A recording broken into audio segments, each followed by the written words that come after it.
자, 2016 6월 평가원 모의고사 문학 영역 같이 보도록 하겠습니다. 일단 전반적으로 평가를 먼저 할게요. 문학. EBS 체감 연결이 상당히 높았고 출제된 지문 중에 3개가 EBS에 수록된 지문이고 소설 같은 경우에는 EBS에 수록된 부분이 아닌 다른 부분을 출제하거나 일부 겹치고 일부는 다른 부분을 내거나 이렇게 출제하는데 일부가 겹친 게 아니라 많이 겹치고 일부만 수록되지 않은 부분을 이제 합쳐가지고 문제를 내는 그런 스타일로 출제를 했죠. 시 같은 경우에는 EBS에 수록된 부분 거의 그대로 나왔고, 그죠? 해서 전반적으로 봤을 때 난이도가 그렇게 높다고 볼 수는 없습니다. 근데 여러분들이 이제 선택지를 어떻게 다루느냐, 선택지를 좀 더 선택지 끊어읽기와 키워드 잡기를 하면서 섬세하게 다루는 그 연습을 좀 해야겠습니다. 그리고 선택지에 나오는 말과 보기 박스에 나오는 말, 즉 문학의 개념어, 이거에 대한 정리가 잘 되어 있는지 그런 것들을 잘 확인을 했어야 한다. 알겠죠? 자, 한번 보겠습니다. 18번부터 21번 현대소설인데 문학 같은 경우에도 내가 문학 영역을 풀 때 18번부터 34번까지를 순서대로 쭉 푼다가 아니고 일단 지문 스캔을 해요. 한번 연습해 볼까? 첫 지문, 이범선, 표구된 휴지. 태어나 처음 보는 작품이야. 약간 무서워. 그럴 수 있습니다. 학생 입장에서. 자, 그리고 22에서 26번 작가 제목만 보는 거예요. 홍정유, 동유가 이거 영균이가 별이 5개 하면서 가르쳤던 건데 요거 나 자신 있어. 일단 이런 생각만 해두고 나와 있는 건 당연히 비연계겠죠. 이태준의 해촌일지 처음 보는 거. 문학에서의 비연계는 특정 교과서 어디에 수록되지 않은 어디에도 수록되지 않은 완전 생 비연계야. 누구나 공부를 잘하는 1등급 학생들도 태어나서 처음 보는 그런 작품으로 어디서 그렇게 잘 가지고 오는지 모르겠어. 평가원은. 그런 지문들을 출제를 하는 겁니다. 비연계는. 자, 그 다음에 27에서 30번 보니까 김진옥전? 이것도 수업 시간에 선생님이 농담으로 이거 올해 수능 27에서 30번에 나온다 이랬는데 지금 6평 27에서 30번에 나왔어요. 번호까지 맞췄네요. 굉장히 중요한 작품이라고 했죠. 나 이거 내용 다 기억나는데 그런 친구들은 이 지문을 먼저 풀 수 있겠지. 문제 푸는 순서를 잡는 거야. 그 다음 30에서 34번 현대 시 지문이면 하나 연계 하나 비연계겠지. 근데 요즘에는 나중에 가에 비연계를 박아놓는 경우가 많다고 그랬죠. 애들 그것부터 읽으면서 혼란스러우라고. 황동규 살구꽃과 한때. 살구꽃? 태어나 처음 들은데. 그죠? 비연계. 그 다음 신석정 역사. 이것도 선생님이 수업 시간에 별이 5개 이르면서 중요한 작품, 시대의 흐름상 이런 지문이 출제될 수가 있다라고 강조를 했었죠. 이렇게 되면 이제 나름의 어떤 문제 푸는 순서를 잡아야 되는데 지금 지문 배치를 보면 현대소설, 고전시가, 고전소설, 현대시, 즉 소설시, 소설시 이렇게 순서대로 이렇게 주어진 순서대로 풀면 안 된다고 그랬지. 현대소설, 고전소설 묶어서 풀고 현대시, 고전시가 묶어서 풀어야 됩니다. 왜? 연타로 소설 풀었으면 그 다음도 소설, 시 풀었으면 그 다음도 시. 현대소설과 고전소설은 지문을 읽는 방법, 그 다음 지문에서 찾아야 우리가 이제 잡아내야 되는 어떤 출제 요소, 그리고 문제 유형이 거의 흡사하죠. 같은 장르니까. 현대시와 고전시가 그냥 요즘 말이냐 옛날 말이냐의 차이만 있지 뭐 표현법 문제 나오고 화자에 대해서 묻고 이 문제 유형이나 출제 요소가 똑같죠. 그러니까 같은 영역끼리 묶어서 읽는 거야. 그럼 내가 만약에 학생이었다. 나 같으면 김진옥전 나 먼저 할 거야 했으면 김진옥전 풀고 그 다음에 뭐 풀어? 현대소설, 비연계 현대소설. 그 다음에 고전시가 풀고 그 다음 현대시. 이런 식으로 풀든지 현대시 풀고 고전시가 풀고 고전소설 풀고 현대소설 풀든지 뭐 이런 식으로 나름의 순서를 잡고 갔어야 한다. 순서대로 쭉 풀어서 소설시, 소설시 이렇게 갔으면 혼란스럽다. 무슨 말인지 알겠죠? 자, 해설 강의는 그냥 순서대로 하도록 할게요. 18번부터 21번. 자, 비연계 소설인데 내용이 그렇게 어렵지가 않죠. 원래 비연계 현대소설이 내용 파악이 잘 안 되게 어려운 작품으로 출제되는 경우들이 있는데 이번에는 그것도 없었어요. 그지? 자, 일단 문제 한번 보겠습니다. 자, 18번. 기억에서 미음을 중심으로 윗글을 이해하라. 그러면 위치 확인을 해요. 중심 소재의 의미에 대해서 묻고 있구나. 그러면 어떻게 풀어야 돼? 문맥 확인을 잘해야 된다. 이런 문제는 문맥이다, 문맥. 그 소재가 어떤 의미가 있는지를 파악한 후에 선택지를 보는 겁니다. 알겠죠? 그 다음 19번. A 부분의 서술상의 특징. 이것도 다 읽고 풀어라. 그러면 안 된다고 했죠? A 부분을 보면 딱 뭐가 묶여 있죠. 그러면 A 부분 끝나면 바로 푸는 거야. A 부분을 읽을 때는 내용과 서술을 동시에 파악해야죠. A 부분 끝나면 바로 풀면 한 문제가 날아간다. 자, 20번. 편지의 내용에 대한 설명. 이것도 소재의 의미를 묻는데, 자, 편지가 네모가 쳐 있죠. 지문에도 위치 확인하고, 그리고 그 편지의 내용이 충분히 파악된 다음에 푸는 겁니다. 편지 나왔으니까 풀어야지, 이게 아니야. 알겠죠? 그 다음 21번. 보기를 참고하여 윗글을 감상하라. 문학에서의 보기 박스는 지문에 대한 개괄적 설명을 담고 있기 때문에 보기 박스를 먼저 보면 도움이 된다고 그랬죠. 지문 읽기 전에 문제 분석하면서 보기 박스 먼저 보는 거예요. 알겠지? 한번 읽어볼까? 포구된 휴지에서는 외화, 바깥에 있는 이야기. 외화가 나오는 순간 여러분들 머리에 팍 꽂혀야 되는 건 액자식 구성이다. 알겠죠? 액자식 구성. 화가의 이야기, 외화에는 화가가 나온대요. 그리고 내화, 안에 있는 이야기는 청년의 이야기래. 그런데 또 다른 내화가 하나 또 있대요. 그건 뭐냐면 편지입니다. 이게 연결되거나 삽입되어 있다.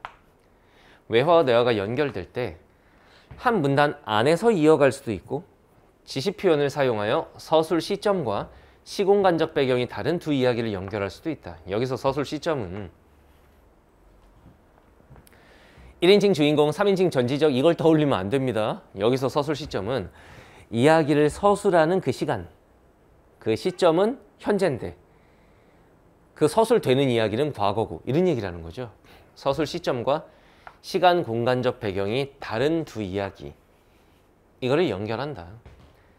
외화에 또 다른 내화가 삽입될 때는 또 다른 내화는 편지라고 그랬죠? 또 다른 내화 요거. 편지의 내용과 형태에 대한 화가의 흥미와 관심이 드러난다. 화가는 외화에 있었죠. 알겠지?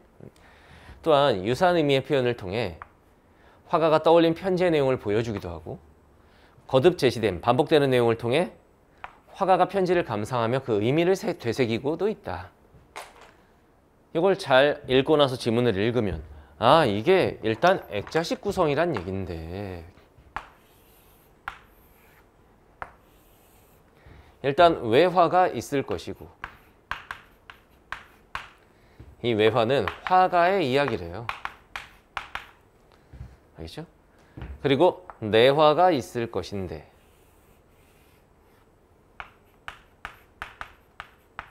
이거는 청년, 지문 보니까 지객꾼이죠. 청년, 은행 가서 쭈뼛쭈뼛 하면서 돈 맡기는 그 청년의 이야기인데 또 다른 내화, 뭐 이렇게 내화를 여기다 그려도 되겠고 이 청년과 관련된 또 다른 내화가 있는데 이거는 뭐냐면 편지다. 또 다른 내화. 이런 액자식 구성이다 라는 걸 알려준 거지 지금. 알겠죠? 자, 지문을 한번 안 읽어보겠습니다. 굳이 선생님이 읽어줘야 할 만큼 지문이 헷갈리거나 어렵지 않습니다. 문제 한번 볼게요. 자, 18번. 문맥만 잘 보면 충분히 파악할 수 있지. 선택지 1번 봐봐. 화가는 대상을 표구할 수 없다는 이지 표구할 수 있다고 그랬죠. 뭐 할 수 있겠지 이렇게 말을 하잖아. 선택지 5번 보세요. 화가는 표구한 종이의 글에서 그림 같은 느낌도 받으며 미음이 점차 화실의 중심점이 되고 있음을 미음 찾아봐. 그 뒷부분을 봐봐. 화실에 걸어뒀는데 그냥 걸어뒀는데 이상하게도 차츰 내 화실의 중심점이 되어가고 이런 말이 나오죠. 답은 5번입니다. 이런 거 틀리면 안 됩니다. 문맥만 봐도 된다. 문맥만 봐도 맞을 수 있다. 자, 19번 A 부분의 서술상의 특징. 자, A 부분에서는 이제 요 청년이 돈 맡기러 갔는데 저만치 구석에 가서 막 불안한 눈으로 은행에 와서 돈 맡겨 본 적이 없는 거죠. 이 여직원을 이렇게 관찰하고 있었다. 그 내용만 봐도 답이 5번임을 알 수가 있죠. 거리, 저만치 멀리 떨어져서 위치를 나타내는 표현을 통해 불안했다. 맞죠? 답은 5번입니다. 예를 들면 선택지 1번의 간접인용, 선택지 2번의 편집자적 논평, 선택지 3번의 동시사건의 병렬 이런 것들과 관련된 개념어 정도는 여러분들이 바로 알고 있어야 돼요. 편집자적 논평, 서술자 개입, 어떻게 하면 쉽게 찾을 수 있는지 이런 것들 선생님이 수업 시간에 많이 강조를 했었죠. 그런 거에 대한 개념어 정도는 충분히 정리를 해야 된다. 알겠죠? 자, 20번 편지의 내용. 중간중간에 글씨 크기가 살짝 작고 글씨체가 약간 다르죠. 그 편지잖아. 편지 보면 자꾸 뭐라고 그래? 장가 들어라 이 말을 하죠. 뭐 2번 혼사와 관련하여 수신자가 누구였겠어? 청년이었겠죠. 현재 상황을 지지하는 게 아니죠. 혼사와 관련, 그래 너 혼자 살아라, 결혼 안 해도 된다, 요즘 시대에 뭔 결혼이냐 이러지 않았죠. 빨리 장가 들어라. 답은 2번이죠. 그 다음 21번 정도가 살짝 헷갈릴 수 있는데 별표 쳐볼까요? 21번. 자, 선택 1번. A에서 지게꾼이 있단다 라고 들었음을 서술한 뒤에 은행의 안내원이 막았다 라고 B의 첫 문장을 서술한 것은 끊어. 이건 그냥 사실 그대로죠. A에서 B로 서술 시점이 변하는 게 막 3인칭에서 1인칭으로 이런 걸 말하는 게 아니라 시간이 다르다고. 그 사건이 일어난 시간이 다르다고. 알겠지? 한 문단 안에서 이었죠. 맞지? 제끼고. 그 다음에 2번. 자, B에서 구석으로 갔다라고 마무리하고 이계로 A를 다시 이어간 것은 끊어봐. 뭐 그래요. B에서 A로 시간적 선후가 역전됐느냐? 얘들아, 지금 이게 A고 이게 B인데 이 내화 청년의 이야기가 과거 시점의 이야기고 A 외화가 현재 그것에 대해서 이야기를 하고 있는 거잖아. 뭐가 이렇게 붙어 있어 이거? 요게 과거고 이게 현재인데 이게 지금 시간의 흐름이 역전되었느냐? 그렇지 않죠. 답은 2번이죠. 알겠지? B에서 A로 시간적 선후 관계가 역전됐다? 아니야. 이게 과거고 이게 현재야. 오케이? 답은 2번입니다. 3번 봐봐. A에서 재미있다고 한 친구의 말 뒤에 C의 일부를 삽입한 것은 편지의 일부를 삽입한 것은 끊어봐. A에서 화가가 편지 내용과 친구의 장난기를 흥미롭게 받아들이며 그래 화가의 흥미를 보여주는 거라고 박스에서 말하잖아. 그죠? 제끼고. 자, 4번. A에서 비행기가 떠날 때의 장면 뒤에 네 떠나고로 시작되는 C의 일부를 삽입한 것은 끊어봐. A에서 유사한 의미 떠난다 유사한 의미의 표현을 떠올린 화가가 그 길로 표구사로 가는 행위로 그냥 연결된다고. 맞죠? 객관적인 사실에 대한 선택지잖아. 제끼고. 5번. A에서 친구의 심정을 생각한 내용 다음에 앞서 제시했던 C, 편지의 일부를 다시 삽입한 것은 끊어봐. A에서 화가가 편지 내용들을 감상하며 그 의미를 다시 생각하고 있어. 처음에는 뭐, 야, 그 휴지 쪼가리 뭐 하려고. 근데 편지 내용을 보니까 뭔가 좀 흥미를 갖다 보니까 울림이 있었던 거죠. 맞죠? 제끼면 답은 2번이다. 비연계 지문 중에 이렇게 내용을 파악하기 쉽고 좀 평이하게 출제된 경우는 별로 없습니다. 원래 이제 비연계 현대소설이나 고전소설이 비연계로 나오면 조금 난이도가 있는데, 그러니까 현대소설이 특히 비연계로 나올 경우에는 좀 난이도가 있는데 이번에는 좀 쉽게 출제를 했네요. 자, 그 다음 22에서 26번 보겠습니다. 자, 여기에 가시를 보면서 우와 태어나서 처음 봐. 큰일 났습니다. 동유가 EBS 수능특강에 수록이 돼 있는 작품이지. 그것도 수업 시간에 선생님이 굉장히 중요한 작품입니다 라고 여러 번 강조했던 그런 작품이에요. 그러면은 나중에 가를 딱 읽고 가와 관련된 문제 풀고 이렇게 갔어야 되는 거죠. 자, 이것도 문제 분석 해줄까요? 자, 가와 나의 공통점은 가에도 맞고 나에도 맞아야 되지.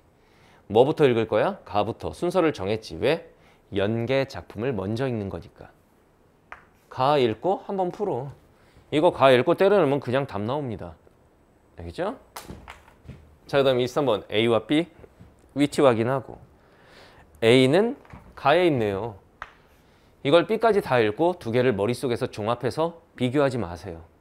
하나씩 단계적으로 대입해서 풀어. A 가지고 한번 풀고. 알겠죠? 선택지 한 3개 날려놓고 B에서 답 결정. 이런 식으로 가면 되겠죠. 자, 그다음 24번 A에 대한 설명 위치 확인하고 가의 첫 부분이죠. A 부분 끝나면 바로 문제 풀고. 그 타이밍을 놓치면 안 돼. 항상 문제 풀 때는 문학이건 독서건 선택 과목이건 문제 푸는 타이밍을 잘 잡아야 돼. 타이밍이 딱 맞아 떨어지면 굉장히 쉬운 문제인데 타이밍을 놓치고 나중에 다시 찾거나 머릿속으로 기억해서 풀려면 어려운 문제로 돌변합니다. 문제 푸는 타이밍, 시간 단축과도 굉장히 밀접한 관련이 있어. 알겠죠? 자, 25번. 나에 대한 이해로 적절하지 않은 것은 이건 나, 수필에 대한 단독문항이죠? 나 읽고 풀면 되겠고. 자, 그다음 26번. 보기를 참고하여 가, 나 두 개 엮었죠. 그럼 보기 박스 먼저 읽고 가 읽고 선택지 가와 관련해서 따져보고 답 나오면 끝내고. 답 나옵니다, 이거. 그렇게 하면 되겠지? 자, 먼저 읽어볼게. 새로운 것에 대한 욕구를 충족하려는 기행의 주체는 기행. 선생님 기이한 행동이요? 수능 보지 마. 여기서 기행, 기행문. 어디 여행 간 거. 알겠죠? 그 주체는 여행 장소의 풍경이나 풍속, 사람들과의 만남을 체험하며 감흥을 얻는다. 가와 나의 기행 주체는 여정, 여행 과정. 수업 시간에 여러 번 강조했어. 이런 걸 설명할 때 여정, 견문, 감상 막 이러면서. 알겠죠? 여행 과정에서 기억에 남는 경험을 일기 형식을 사용하여 기록하고 있다. 이것도 수업 시간에 동료가 하면서 했었죠. 이게 날짜 나오는 거 보니까 이거 일기 형식이다. 막 이랬었죠. 가에는 여행 장소에서의 체험에 대한 사실적인 정보를 관찰자의 입장에서 기록하고 나는 여행 장소에서 관심을 기울인 대상에 대한 인상을 감각적으로 묘사한다는 얘기는 주관적이라는 얘기죠. 이건 객관적이고 이건 주관적이다. 알겠나요? 자, 그리고 나서 뭐 붙어 있는다? 가 붙어 있는다. 가는 뭐다? 기행 일기다. 자, 요 가를 선생님이 EBS 분석 강의에서 전문을 다 읽어주면서 상세하게 설명했습니다. 근데 여기서 잘 봐요. 중략 위의 부분은 EBS 미수록 부분이고 중략 이후 부분은 EBS에 수록된 부분 그대로입니다. 중략 위의 부분만 읽고 내용 파악 같이 해볼게요. 자, 한번 해보자. 자, 이게 연구분 없이 쭉 가는 거 보니까 가사 장르죠. 가사 장르는 두 덩어리 이렇게 의미를 생각하면서 읽으라고 했지? 자, 보자. 활용담 깊은 못이. 이 못이 연못이잖아, 연못. 활용담이라고 하는 게 연못입니다. 담, 연못담. 알겠죠? 활용, 용 모양인가 봐요. 너럭바위, 넓은 바위 아래에 있습니다. 뭐 너럭 이런 거 모르면 말어. 바위 밑에 있는데 뿜으며 들썩이며 물을 뿜고 들썩이고 변화가 무궁화대요. 가시는 자연에 대한 시구나. 이게 잡고 나가면 되겠죠. 큰 틀을. 사자봉, 봉이면 뭐야? 봉우리. 사자 모양인가 봐. 사자봉 높은 돌멩이, 돌이, 바위가 용소를 굽어보는데 소가 뭐야? 이래서 고전 필수는 알아야 된다고 그랬지. 소가 뭐야? 카우냐? 소가 연못이라고 했죠. 그럼 용소, 용 모양의 연못 이거겠지. 사자봉 높은 돌이 이 활용담을 굽어보고 있어. 네, 바위 중턱에 파인 곳에 돌 하나가 딱 바위 중턱에 껴있대요. 중의 말이 황당하여 중, 그러니까 어떤 스님의 말을 들었나 봐. 대강 걸러들었는데 저 바위에 사자가, 여기 사자봉의 사자겠죠. 갑자기 라이언, 동물원에 라이언 떠올리면 안 돼? 활용더러 말하기를, 활용은 얘기했죠. 활용담, 연못. 그러니까 의도한 거야. 근데 저게 저 스님의 말입니다. 저 사자봉이 활용담한테 말하기를 이내 몸이 육중하여 내가 너무 무거워서 무너져 내리면 너의 깊은 못이 활용담이 터전도 없이 사라질 테니 너도 위험하니까 너 재주 많다고 하니 내 발 조금 고여다오. 내 발 부분을 좀 이렇게 괴어줄래? 이렇게 말을 한 거야. 누가? 사자봉이 활용담한테. 활용담이 옳게 여겨서 건너편 산에 막 올라가더니 저 돌이 뭔데? 요 돌이죠. 요 돌. 발 괴어달라고 했던 그 돌. 빼다가 건너편에서 빼다가 이 바위 사자바위를 괴었대요. 들으니 그럴듯해요. 뭘 들어? 이 중의 말을 들으니 그럴듯해. 그래서 건너산을 바라보니까 과연 산 중턱에 돌 하나 빠진 자리가 있어요. 이 돌 갖다 끼울 만큼 크기가 비슷해요. 저 스님의 말이 맞나 보다. 그 전설이 사실인가 보네. 뭐 이렇게 들은 거죠. 그럼 관련해서 바로 문제 풀어. 문제 24번. 답은 4번이죠. 되게 선택지가 코믹합니다. 웃겨요. 화자는 중의 말을 듣고 자신이 건너편 산에 왜 올라가? 자기가 올라갔다는 게 아니고 화룡이 사자봉의 말을 듣고 올라가서 그 빼다가 사자봉의 바위 부분을 괴어줬다는 얘기잖아. 그런 전설이지. 그러니까 화자가 그 말 듣고 막 올라가서 건너편으로. 답은 4번. 건너편은 그냥 바라본 거고. 알겠죠? 그 다음에 그 밑에 부분은 EBS에 수록된 부분 그대로입니다. 다 수업 시간에 설명 자세히 했던 지문입니다. 읽었다 치고 가와 관련해서 문제를 푸는 거야. 22번. 잘 봐. 선택 7번. 자연물에서 덕성을 발견하여 사회적 차원으로 일반화했다. 그런 내용이 없죠. 제끼고. 2번. 계절 변화를 제시하여 삶에 대한 관조. 관조가 뭐야? 멀찌감치 떨어져서 인생에 대해서 의미를 생각해 보는 거. 그런 내용이 없지. 제끼고. 3번. 자연물의 모습에 주목하여. 여기까지만 봐도 활용소 막 이런 거 나오잖아. 자연 친화죠. 맞지? 가 맞고. 4번. 자연물 간의 조화로움. 뭐 사자봉과 활용소. 오케이. 현실에서 겪는 삶의 문제를 제기했다? 발을 좀 괴어주냐? 아니죠. 제끼고. 5번. 자연의 극한적 상황. 이런 내용이 아니잖아. 인간의 나약함 이게 아니잖아. 제끼면 답은 3번입니다. 그냥 끝나는 거야. 알겠죠? 그 다음 문제 23번. A가 뭔데? A는 만물초 가는 길. 만물초 가는 길. 70리나 된대요. 이게 날씨가 맑아도 못 보는데 이렇게 비 오는 날 가면 안 됩니다. 그래서 그 말을 듣고 안 갔다. 뭐 이런 거잖아. 알겠죠? 나중에 올게 후약, 나중에 오겠다는 약속을 남겨두고 뭐 이렇게 가는데 수업 시간에 다 한 내용이죠. 23번 봐봐. 선택 7번 A는 화자가 날씨의 영향을 받지 않고 아니 비 오는 날 가면 위험하다고 해서 안 가잖아. 제끼고. 3번 A는 화자가 가려던 길인데 비 와서 못 간 거지. 가려던 길이고 끊어. 맞죠? 4번 A는 화자가 일행을 찾아 누가 조난됐냐 지금? 아니죠. 제끼고. 5번 A와 B는 각각 A만 화자와 글쓴이가 걷기에 편한 길. 에이 미끄러워갖고 위험해요. 비 와서. 제끼고. 그러면 선택지 2번하고 3번 두 개 남았잖아. B에서 답 결정. 이렇게 해놓는 거야. 알겠나요? 그 다음 문제 26번 봅시다. 자, 선택 1번. 가는 점심을 먹은 후에 극락고개를 넘어 오리남짓 가는 것으로 표현한 데서 끊어봐. 시간 순서에 따라서 했고 공간의 이동에 따라서 썼지. 사실적이다. 맞죠? 제끼고. 선택이 3번. 가는 우물집을 문 열고 구경하는 데서 서술어 연결. 동일한 장소를 다시 찾아가. 동일한 장소는 우물집 거기겠지? 다시 찾아가 감흥을 새로 얻고자 하는 욕구다. 우물집 부분이. 우물집을 구경했다고 그랬지. 여기를 다시 한번 가서 새로운 감흥을 얻고 싶다라는 건 없는 거죠. 그건 나와 관련이 있겠지? 끝난 거야. 답은 3번이죠. 이렇게 하면 시간을 얼마나 땡길 수 있겠니? 나와 관련해서 26번을 따진 사람들은 그래서 시간 안에 못 푸는 거야. 가만 때려 넣어도 그냥 문제가 끝이 나버립니다. 그것도 어렵지 않게. 그럼 지금 남은 문제는 뭐냐? 23번 B에서 답 결정하면 되고 25번. 그게 끝이야. 그럼 나에 있는 수필을 읽고는 그것만 풀면 되는 거죠. 알겠나요? 비연계 수필인데 송전이라는 곳에 갔는데 엄청 멋지고 좋대요. 이 길처럼 정하고 정갈하고 고운 길을 나는 일찍이 걸어본 적이 없대요. 너무 좋대요. 응? 뭐 그런 얘기가 막 나오고 그 다음 달빛 구경한 거 나오고 사람이 자기 자신이죠. 미물처럼 조그마한 내가 공연히 그에게 달에게 이런 자연에게 정을 두었구나.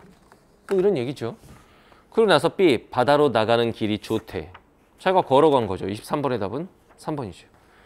2번 많은 사람들이 사람이 없다고 그랬잖아. 그럼 답은 3번이고. 25번 하나 남았는데 이거 틀린 사람들 반성해야 돼. 그 여정은 그 순서를 잘 따라가야 되는데 순서를 보면 2번 봐봐. 초현실파의 그림 같은 공간에서 뛰어가 매달리는 행동을 하면서 끊어봐. 이거 철봉 얘기하는 거지 이거. 여기는 철봉. 혼례식장에서 걷는 신랑 신부의 모습을 상상했다. 자 봐봐. 혼례식장 신랑 신부. 이 길이 끝나고 나서 초현실파의 그림처럼 철봉. 앞뒤 순서가 바뀐 거죠. 그래서 답은 2번입니다. 선생님 평가원 되게 치사하게 내네요. 아니에요. 이런 기행문은 여정을 잘 따라가면서 읽는 것이 중요하니까 기행문의 출제 요소 공간의 이동과 시간의 흐름대로 출제를 한 거야. 치사하게 출제한 게 아닙니다. 네가 잘못 읽은 거야 지금. 알겠죠? 자, 그다음에 27에 30번 김진옥전. 역시 수업 시간에 이건 진짜 선생님이 강조했던 작품이죠. 수업 시간에 이런 얘기했었지. EBS 분석의 신 강의를 하면서 너네가 보기엔 이상할 수 있다. 아니 용왕하고 다른 용왕하고 싸워? 선생님이 그랬죠. 동해 용왕이 있고 서해 용왕이 있고 남해 용왕이 있다. 옥황상제는 한 명이지만 용왕은 여러 명이다. 포세이돈은 많은 거다. 걔네끼리 땅 따먹기하고 맨날 싸운다. 그런 작품들 고전 소설에 뭐 김진옥전도 있고 구운몽에서도 올해 EBS에 실려 있었지. 거기도 그런 내용이 있다. 수업 시간에 다 했던 내용이에요. 그것만 잘 기억해서 3점짜리 그냥 맞아 이거. 물론 기억해서 푸는 건 아니지만. 알겠지? 여러분들 이런 연계 지문은 읽고 풀어야 돼요? 시간 부족하면 그냥 풀어도 돼요? 라는 질문 많이 하는데 읽기는 읽되 미수록 부분인 경우에는 조금 세밀하게 읽어주고 그 다음 수록 부분 나오면 좀 빠른 속도로 읽어주고 안 읽고 푸는 건 안 돼. 위험해요. 알겠지? 자, 문제 분석해 볼게요. 27번 기억에서 미음 위치 확인하고 이것도 봐라. 기억에서 미음 보니까 아까 현대소설도 기억에서 미음 똑같잖아. 문제 스타일은 똑같은 거야. 알겠지? 문맥 확인하고 문맥. 그 다음 28번 A에서 E 위치 확인하고 역시 소재의 의미를 파악하라는 얘기죠. 문맥 확인하고 그 다음 29번 다음 학생이 윗글을 읽고 작성한 감상문이다. 감상문이면 이거 일치 문제예요. 이런 거. 문학에서 윗 작품을 읽고 감상문을 썼다. 일치 문제 형태입니다. 알겠죠? 적절하지 않은 것은 여기 나온 것 중에 일치하지 않는 거 고르래요. 자, 30번 보기를 참고하여 윗글을 감상하라. 그럼 보기 박스 먼저 봐야지. 먼저 읽고 지문으로 가야죠. 알겠지? 김진욱 전의 영웅서사는 김진욱이 영웅인가 보구나. 보여주는 바다세계에서의 모험담에서는 바다세계가 나오는구나. 초월적 세계에 대한 그게 바다세계겠죠. 변모된 서술 양상이 드러난다. 좀 뭔가 다른 작품하고 다르다. 수업 시간에도 강조했죠. 다른 작품하고 뭔가 다르다. 이 작품 속의 초월적 세계는 다른 영웅 소설에서처럼 인간 세계와의 간극을 지닌 곳으로 인식되지만 인간 세상하고는 좀 동떨어져 있지만 인간 세계나 있을 법한 갈등이 일어나는 곳이다. 그 수업 시간 배웠잖아. 동국 용왕하고 뭐 서해 용왕이었나? 막 싸운다고. 주인공은 초월적 존재의 남의 용왕이었나? 뭐 어쨌든 용왕 대 용왕이 막 한판 한다고. 초월적 존재의 요청으로 초월적 세계의 문제를 대신 해결하는데 읽어보면 알겠죠? 이 과정에서 초월적 세계의 존재에게 우월한 능력 인정받고 약속된 보상받아서 영웅의 자격을 증명한다. 이거 EBS 공부 빠삭하게 한 친구들은 이 뒷부분의 내용 보면서 내가 아는 그 작품 맞네. 이런 생각이 팍 들었어야 되는 거예요. 알겠지? 자, 지문은 미수록 부분까지만 한번 보겠습니다. 자, 한번 보자. 앞부분이야, 앞부분. 진옥이가 월나라와 싸웠나 봐. 월국에 승전한 일을 자기 황제에게 전하고 돌아오다가 문득 대풍, 수업 시간에도 대풍, 여기다 하나 더 봐. 뭐가 돼? 태풍 이러면서 했잖아. 태풍을 만나 외딴 섬에 이르러 어떤 노인을 만나게 되는데 그것도 다 수업 시간에 했던 거야. 그게 누구야? 아빠잖아. 그거예요.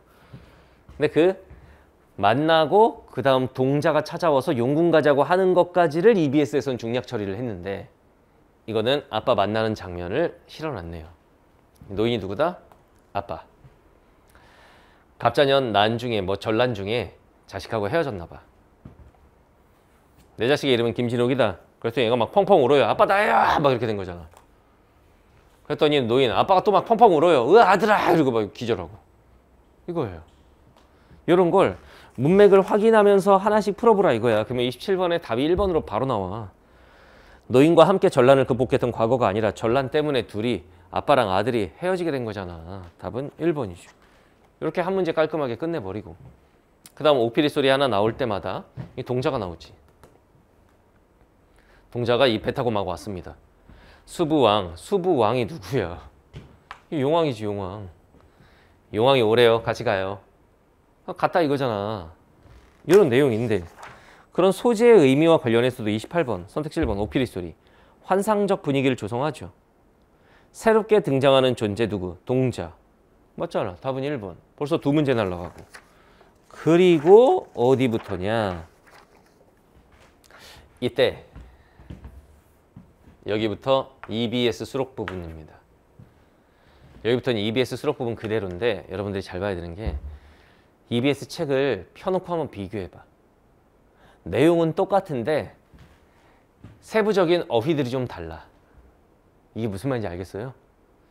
EBS 수록된 게 너무 원문에 가까워서 어렵다 싶으면 요즘 말처럼 좀 풀어주고 EBS에 수록된 말들이 너무 요즘 말처럼 써 있으면 좀 옛날 말 집어넣어가지고 약간 어렵게 합니다. 선생님 원문을 그렇게 해도 되나요? EBS는 그렇게 출제합니다. 고전문학 같은 경우는. 현대문학이야 뭐 그냥 박아놓을 수밖에 없지만 고전문학은 이게 이 부분만 압축해서 중략해가지고 출제하기도 하고 이 부분을 좀 확장해서 출제하기도 하고 막 이런 것들이 조금 있어 고전소설은. 그래가지고 말 자체를 약간 좀 읽어보면 진짜 똑같은 내용이야.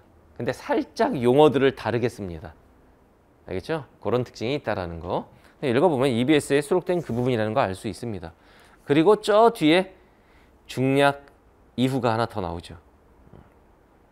근데 중략 이후 부분도 EBS에서 본 부분일 거야. 뭐 장사진을 쳤냐, 뭐 유수진을 쳤냐, 그거 빼고 끝부분은 또 EBS 수록 부분이에요. 알겠나요? 자, 그러면은 문제 29번 단순한 일치 문제 3번이죠. 황제는 진옥이 귀환하지 못했다는 상황이 그럴듯하다가 아니라 대경차탄, 대경전도 알아야죠. 크게 놀라고 슬퍼한다라고 나옵니다. 그리고 그 뒤에 자기 딸 그 공주의 말을 듣고 이제 이 김진옥의 가족들 유배 보내버리고 막 부인 죽여버리려고 이렇게 되는 거지. 처음에는 슬퍼하고 대경, 깜짝 놀라고 차탄, 탄식했다죠. 답은 3번이죠.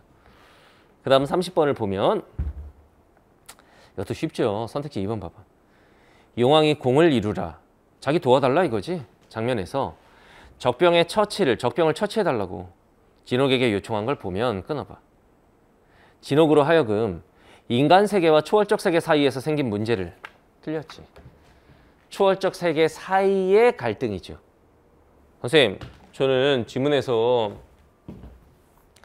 여기 이런 식으로 나와가지고 동곡 대병이라고 나와서 이게 초월적 세계인지 몰랐어요. 밑에 보면 뭐라고 나오니? 동곡 용왕이 지경을 침노하니, 즉 동곡 용왕과 여기 나오는 이 용왕 나라와의 싸움이죠. 알겠지? 그러니까 용왕이 여러 명이 있어. 동곡 용왕이 있고 남해 용왕이 있고 이런단 말이야. 얘네가 여기 침범해가지고 좀 붙었는데 김진옥한테 야, 너 인간이지만 싸움 개 잘한다며. 네가 가서 좀 싸워주면 안 돼? 이렇게 부탁한 거잖아. EBS에 수록된 내용 그대로잖아. 알겠나요? 답은 2번이었다. 자, 이런 식으로 여러분들이 구성을 잘 봐. 미수록 부분 살짝, 그 다음에 다 수록 부분, 그 다음 또 뒤에 중략이 있는데 그 밑에 미수록 부분 살짝, 그 다음 또 수록 부분 이렇게 갔단 말이지. 무슨 말인지 알겠죠? 그러면 이제 애들이 이런 질문 많이 합니다. 특히 N수생들이. 선생님, 그렇다면 전문을 다 읽는 게 어떻겠습니까? 마음대로 해. 소설책 막 예를 들면은 어떤 천수석이었나 이런 거 막 9권짜리인데 9권 읽을 거야? 9권? 9권 읽으면은 그게 나올지 안 나올지도 모르는데 나온다고 해도 한 페이지 나오는데 그거 기억할 수 있니? 그게 아니야. EBS 수록된 부분을 열심히 공부를 해두면 그거에 대한 미수록 부분이 같이 나온다 해도 내용의 흐름이 이어지기 때문에 다 읽고 풀면 풀 수 있습니다. 미수록 부분까지 내가 다 읽어버리겠다. 그 소설 불가능합니다. 알겠나요? 자, 그 다음 보겠습니다. 대신 전체 줄거리 정도는 같이 공부해 둬야 돼. 그래서 선생님 분석의 신 강의에 보면 책에 전체 줄거리도 다 실어놨죠. 그 정도는 읽어볼 필요가 있다. 전체 줄거리는 읽어야 돼. 알겠지? 자, 30에 34번. 현대시 두 작품을 이제 엮어놨는데 가에는 살구꽃과 한때라는 비연계 작품, 나에 있는 게 신석정의 역사. 수업 시간에 요즘 시대의 흐름상 이게 별표 1개 아니면 5개일 텐데 과감하게 별표 5개 해가지고 막 가르쳤었죠. 이거 올해 수능에 나올 수 있다 이런 말 했었죠. 근데 평가원에 나왔네. 올해 이번 6월 평가원은 선생님은 좀 아쉬운 게 선생님 EBS 분석 강의를 보면은 별표 1개부터 5개까지 중요도 표시를 해놨지. 그런 쌤이 농담 삼아서 별표 1개짜리는 이거 나오면 영균이 은퇴 막 이러면서 수업했었죠. 별표 4개, 5개짜리가 주로 나올 거니까 반복해서 보도록 해 이런 얘기 했죠. 실제로 이번에 연계 출제된 3개의 작품 선생님 책 한번 펴서 찾아봐. 별표 5개, 5개, 5개죠. 5개짜리 그렇게 많지도 않은데 5개짜리만 싹 출제됐죠. 아, 영균이가 보는 눈이 대단하구나 라는 걸 알 수가 있지. 자, 어쨌든 여러분들 눈에는 어떤 작품이 출제 가능성이 더 높은 건지, 어떤 작품이 한 번 더 봐야 되는 중요한 작품인지가 잘 안 보이죠. 그래서 선생님이 강의할 때 그리고 교재에도 그 중요도 표시를 해놓은 거야. 알겠나요? 선생님이 중요하다고 해놓은 별표 3개, 4개, 5개 그 중에서도 4개, 5개짜리 반복해서 보면은 그 중에서 이제 출제가 많이 될 거예요. 이번에 6평이 증명을 하잖아. 다 5개짜리만 나왔지. 어떤 애가 그랬거든. 별표 1개짜리 나왔나 막 이렇게 봤는데 5개, 5개, 5개여서 감동을 받았대요.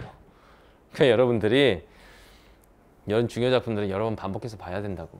그러면은 이번 6평에 출제된 작품은 수능이 안 나오나요? Of course다. 당연하다. 그러면은 이제 교재에서 나온 작품들 다 지우면 돼. 그리고 9월 평가원 때 또 나오는 작품 또 지우면 돼. 안 나온 작품들 중에서 별표 4개, 5개 이런 작품들 중심으로 공부하시면 됩니다. 알겠나요? 좀 불안하면 별표 3개까지. 오케이? 자, 문제 분석해 볼게요. 자, 31번. 공통점입니다. 공통점은 어떻게 푼다? 한 작품 읽고 대입하는데 여기서 이제 우리가 봐야 되는 건 뭐다? 가희는 비연계부터 읽을 것이냐, 나희는 연계부터 읽을 것이냐. EBS 학습을 제대로 한 친구들은 당연히 나부터 읽어야 돼. 수업 시간에 선생님이 구기공 하면서 그랬지. 요즘에는 가, 나 이렇게 현대시를 배치를 할 때 비연계 작품을 가에다가 때리는 경향이 있다. 왜? 애들은 그런 생각 없이 그냥 가부터 읽는단 말이야. 그럼 가는 태어나서 처음 보는 작품이니까 내용 파악이 잘 안 되겠지. 평가원에서 좀 약간 여러분들 혼란스럽게 만드는 거야. 그래서 어떻게 해야 된다? 작가 제목 보고 연계 작품 먼저 읽는다. 나부터 읽었어야 돼. 나를 읽고 대입하고 한 3개 쳐내고 가에서 답 결정. 뭐 나에서 답 나오면 그냥 써버리고. 알겠죠? 32번 A에서 E 위치 한번 보고 이건 비연계 작품에 대한 문제구나. 33번 나에 대한 설명. 나 연계 작품. 그거 읽고 요거부터 풀면 되는데 읽는 속도가 좀 빨라야겠지. 안 읽고 푸는 건 안 된다. 우리가 작품을 다 외우는 건 아니니까. 오케이? 34번 보기를 참고하여 가, 나. 우리는 나부터 읽을 겁니다. 알겠지? 보기 박스 봅시다. 가와 나는 시간적 속성에 주목하여 시적 대상을 의미화한다는 점에서 공통적인데 시간적 속성. 구체적 이미지와 추상적 관념을 통합하는 방식의 측면에서 차이를 보인다. 요런 거. 구체적 이미지와 추상적 관념. 뭐 추상적 관념의 구체적 형상화 이런 말 들어봤지. 뭔지 알죠? 뭐 그런 관련된 내용인가 봐. 가는 대상의 일시성에 주목하여 시간적 속성, 일시성. 일시성에 주목하며 포착한 경험 세계를 비유와 묘사를 통해 그려냄으로써 그러니까 구체적 이미지를 통해서 보여준다는 얘기지 이게. 생명과 자연에 대한 내적 인식 이런 내용이래요.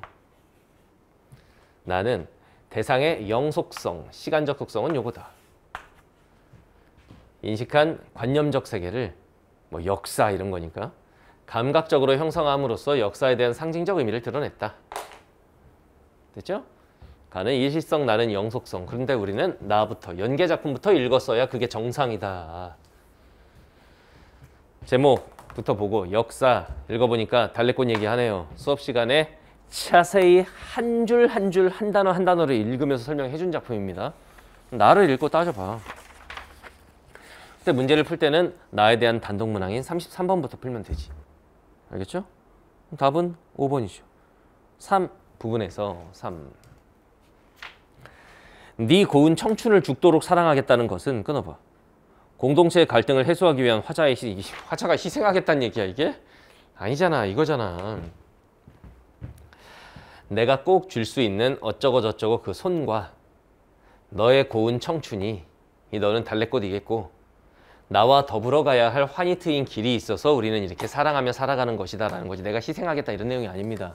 답은 5번이고 그리고 31번 나만 대입하면 선택지 1번 공감각적 심상으로 외양묘사 이런 거 없고 2번 영탄저거저로 그리움 달래꽃을 그리워하는 내용이 아니고 제끼고 3번 중심 소재 달래꽃을 반복 제시하여 맞죠? 3번 맞고. 4번 대립적 의미의 시어로 현실에 대한 비판. 이게 현실 비판 의식 강조하는 작품도 아니고 제끼고. 5번 말을 주고받는 방. 이거 조심해야 돼. 너의 뜨거운 방식. 그러니까 일방적으로 말을 건네는 건 됩니다. 달래꽃에게. 근데 말을 주고받는다는 건 내가 말을 시키면 달래꽃도 나한테 형님 그래. 뭐 이렇게 말을 해야 될 거 아니야. 내가 말을 던지면 쟤도 대답을 해야 말을 주고받는 거잖아. 주고받는 게 단순히 말을 건네는 어조하고의 차이. 뭔지 알겠지? 단순히 말을 건네는 방식은 맞는데 달래꽃한테 이렇게 말을 하니까. 그런데 달래꽃이 나한테 말을 하진 않았습니다. 제끼면 끝났네. 답은 3번이네요. 이렇게 끝내버리는 거야. 그 다음 34번. 나만 대입해서 보면 선택지 3번. 나에서 온 세상의 역사를 이끌고 가는 큰 힘은 크나큰 마음이고 맞죠? 표현되면 끊어. 맞고. 한 송이의 달래꽃이 피어나는 것이라는 구체적 이미지. 그 달래꽃의 이미지를 통해 감각적으로 시각적으로 꽃이 피어난다. 맞죠? 제끼고. 4번 나에서 수의를 벗고 싶은 소망은 환희 트인 길로 상징된 역사적 전망으로 이어진다. 수의를 벗고 싶다고 했는데 여기서. 근데 환희 트인 길이라는 역사에 대한 전망으로 이어진다라고 볼 수 있겠죠. 뭐 틀렸다고 할 수 없습니다. 오케이?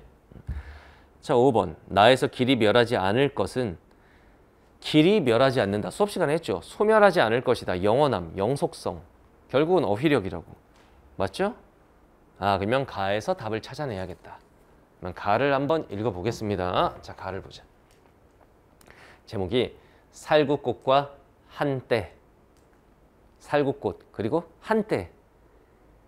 야, 인생 전성기 한때야. 뭐 이런 말 하잖아. 한때. 알겠죠?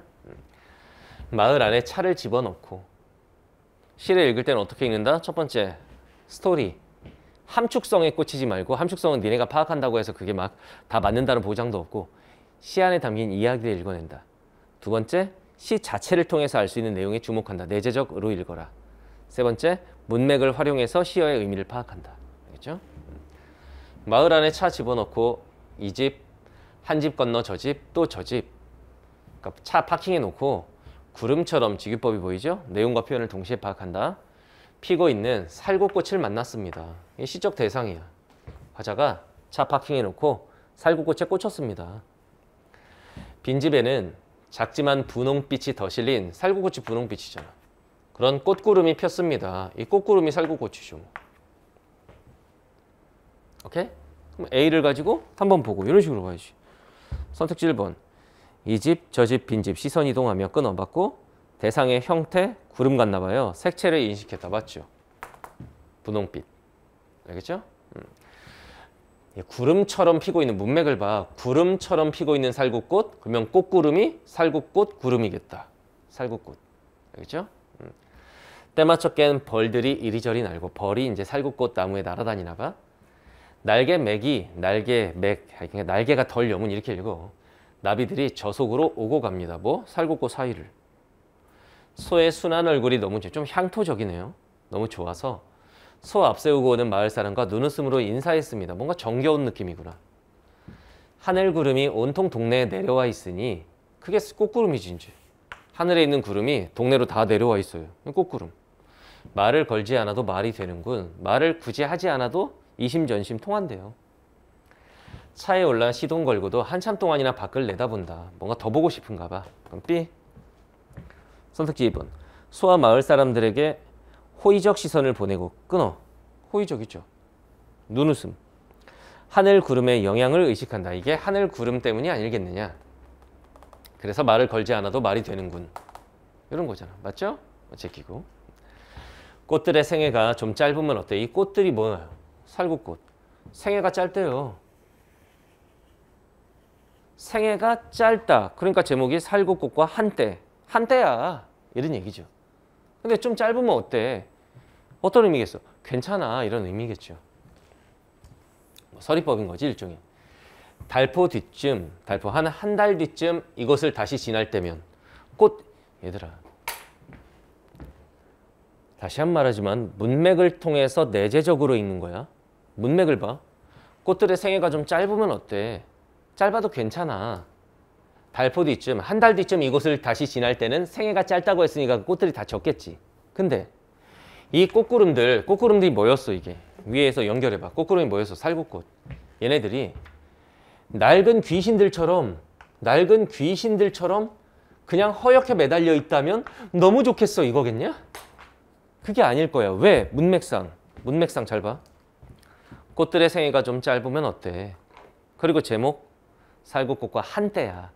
살구꽃이 한때 아름답게 피고 확 지는 거야. 뭐 그럼 어때? 괜찮다는 얘기잖아.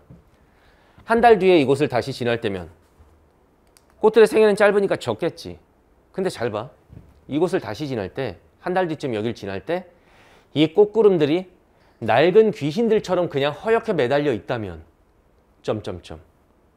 꽃도 황홀도 때 맞춰 피고 지는 거야. 이 문맥까지 활용해봐.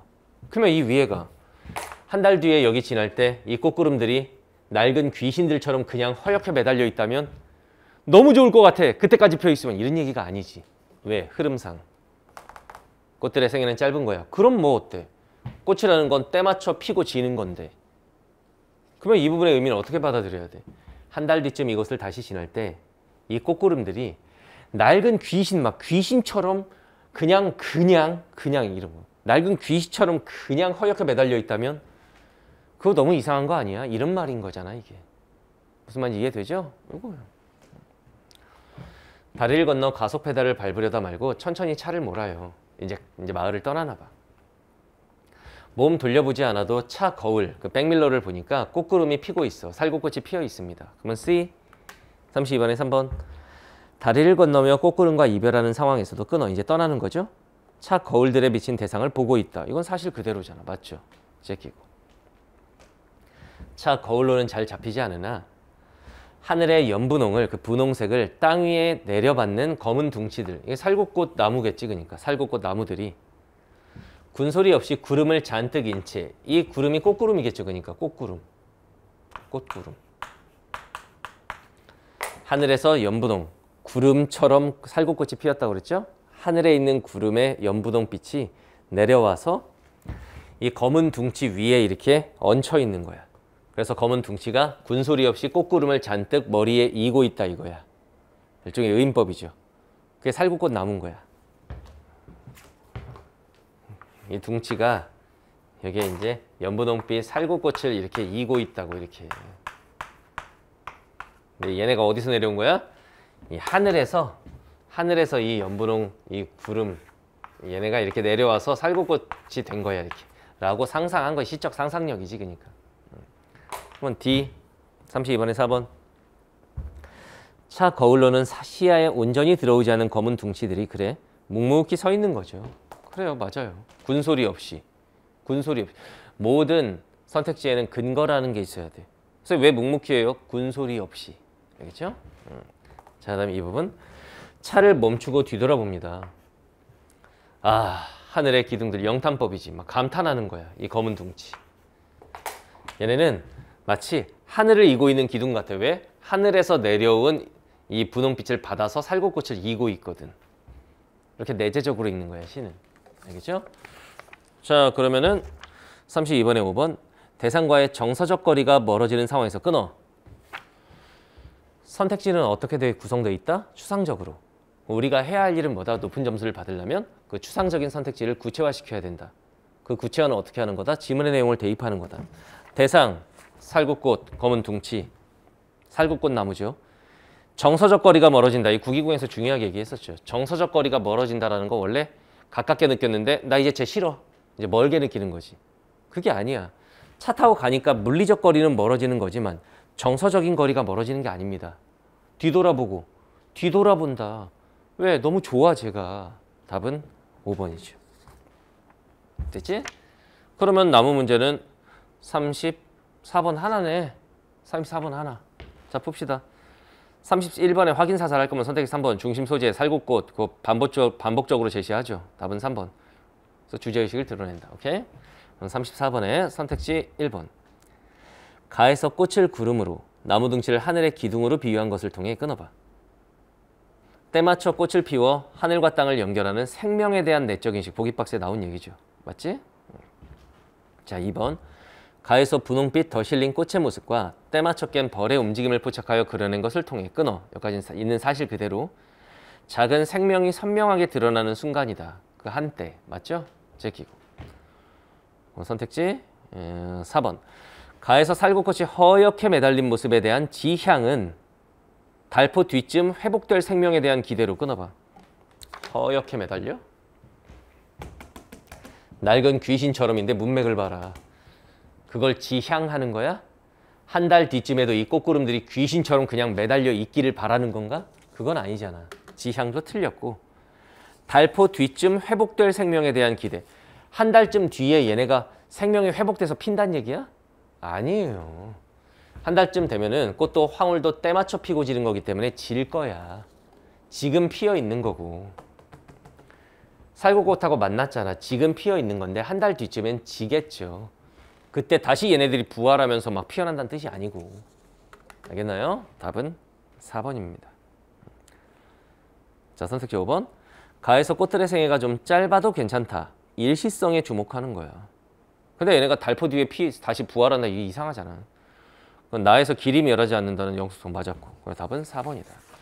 여러분들이 이 문학은 선생님이 지금 설명하는 이 과정 봤지? 문제 푸는 순서와 전략 이런 거.